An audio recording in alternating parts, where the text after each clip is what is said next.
بسم اللہ الرحمن الرحیم قال النبی صلی اللہ علیہ وسلم العبد المؤمن يستريح من نصب الدنيا وأذاها إلى رحمة الله والعبد الفاجر يستريح منه العباد والبلاد والشجر والدواب۔ حضرت ابو قتادہ ابن ربعی الانصاری رضی اللہ تعالیٰ عنہ فرماتے ہیں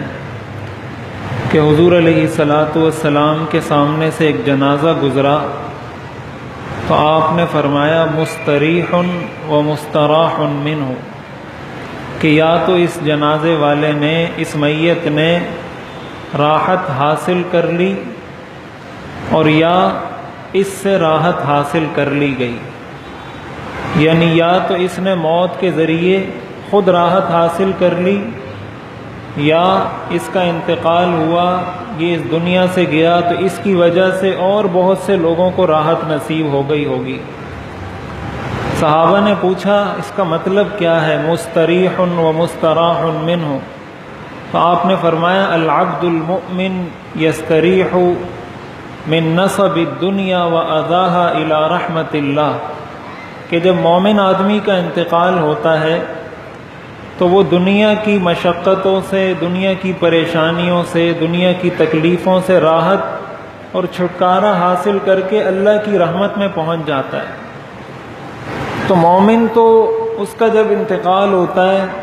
وہ تو گویا مشقتوں سے، پریشانیوں سے، تکلیفوں سے اس کی جان چھوٹ جاتی ہے۔ روایات میں آتا ہے کہ جب حضور علیہ الصلاۃ والسلام مرض الموت آپ کا شروع ہوا تو حضرت فاطمہ رضی اللہ تعالی عنہ آپ کے سرانے بیٹھی ہوئی تھی اور فرما رہی تھی وا کرب ابتا، اے میرے ابا جان کی تکلیف، یعنی آپ کو بہت زیادہ شدید چونکہ تکلیف تھی۔ تو حضور علیہ الصلاۃ والسلام نے حضرت فاطمہ سے فرمایا لا کرب علی ابیک بعد اليوم، آج کے بعد تیرے والد کو کوئی تکلیف نہیں پہنچے گی، یعنی بس یہ آخری تکلیف ہے، اس دنیا سے جانے کے بعد کوئی تکلیف نہیں ہے۔ تو مومن آدمی جب دنیا سے جاتا ہے، اسی لیے حدیث شریف میں آتا ہے دنیا سجن المؤمن، کہ دنیا مومن کے لیے قید خانہ ہے اور کافر کے لیے جنت ہے۔ تو مومن تو جب اللہ کے پاس جاتا ہے تو وہ اس طرح خوش ہوتا ہے جیسے ایک قیدی جیل سے چھوٹتا ہے۔ اور دوسرے نمبر پر آپ نے فرمایا او مستراح منہ، العبد الفاجر یستریح منہ العباد والبلاد والشجر والدواب، کہ جب فاسق فاجر آدمی مرتا ہے، اللہ کا نافرمان انسان اس دنیا سے جاتا ہے تو اللہ کے بندے بھی راحت میں آ جاتے ہیں، اللہ کی زمین کو بھی راحت ملتی ہے، درختوں کو بھی راحت ملتی ہے اور جانوروں کو بھی راحت ملتی ہے۔ یہ بخاری اور مسلم کی روایت ہے۔ یعنی گویا فاسق و فاجر آدمی، اللہ کی نافرمانی کرنے والا آدمی، وہ صرف اللہ کی نافرمانی نہیں کر رہا ہوتا بلکہ وہ اپنے اس گناہ سے جہاں اپنا نقصان کر رہا ہوتا ہے وہاں اور انسانوں کے لیے بھی تکلیف کا باعث ہوتا ہے، جانوروں کے لیے بھی تکلیف کا باعث ہوتا ہے، درختوں کے لیے بھی تکلیف کا باعث ہوتا ہے، زمین کے لیے بھی تکلیف کا باعث ہوتا ہے۔ اسی لیے روایات میں آتا ہے کہ زمین اللہ تعالیٰ سے اجازت طلب کرتی ہے جب کوئی نافرمانی کرتا ہے کہ مجھے اجازت دیجیے تاکہ میں اس کو اپنے اندر دھسا دوں۔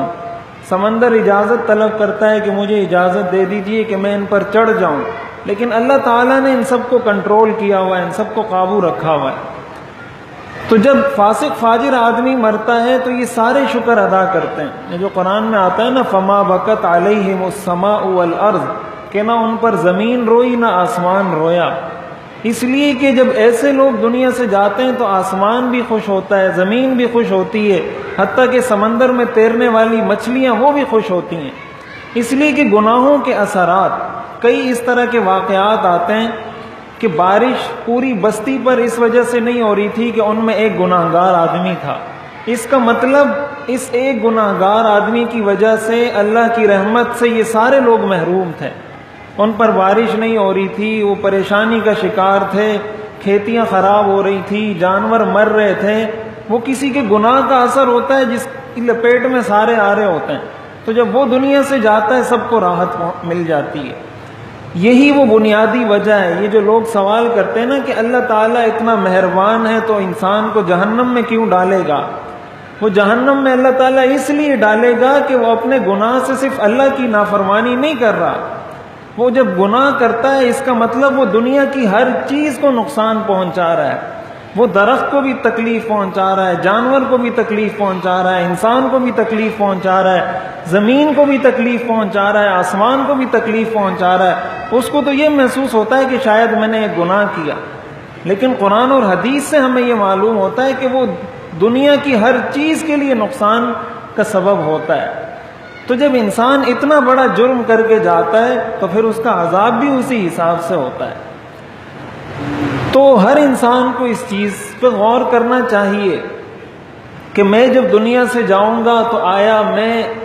دونوں میں سے کس کیٹیگری میں ہوں گا؟ آیا میں ان میں سے ہوں گا کہ جس کو راحت نصیب ہو گئی، یا میں ان میں سے ہوں گا جس سے اوروں کو راحت نصیب ہو گئی؟ تو کوشش انسان کو یہ کرنی چاہیے کہ اپنی زندگی کو بہتر بنائیں، شریعت کے مطابق بنائیں، تاکہ جب وہ دنیا سے جائے تو خوشی خوشی جائے، اس کو بعد میں پریشانی نہ ہو. اور اس کا حل اور طریقہ یہی ہے کہ انسان اپنی اس زندگی کو جو دنیا میں اللہ تعالیٰ نے دی ہے اور اسی مقصد کے لیے دی ہے، اس کو وہ بامقصد بنائیں، شریعت کے مطابق اپنی زندگی کو گزارے گا تو کہیں اگر کوئی پریشانی، کوئی تکلیف، کوئی مصیبت آ رہی ہے تو وہ پریشان نہیں ہوگا، اس لیے کہ اس کو پتہ ہے یہ عارضی ہے، یہ میرا اصل مکان نہیں ہے، میرا اصل گھر نہیں ہے. تو یہ پریشانی وہ جھیل لے گا. وہ پریشان نہیں ہوگا کہ فلاں بھی مخالفت کر رہا ہے، فلاں ناراض ہو رہا ہے، فلاں یہ کہہ رہا ہے، فلاں یہ کہہ رہا ہے. اس کے سامنے اللہ کی رضا ہوگی. اللہ کی رضا کے سامنے باقی ساری چیزیں اس کو پھر معمولی نظر آئیں گی. تو اس لیے انسان کو ہر وقت یہ جائزہ لینا چاہیے، اپنا محاسبہ کرنا چاہیے کہ حضور علیہ الصلاۃ والسلام نے جو 2 کیٹیگریز بتائی ہیں، میں ان میں سے پہلے میں آتا ہوں یا دوسرے میں آتا ہوں. اور ساتھ ساتھ عملی طور پر کوشش بھی کرنی چاہیے. اللہ تعالی عمل کرنے کی توفیق عطا فرمائے.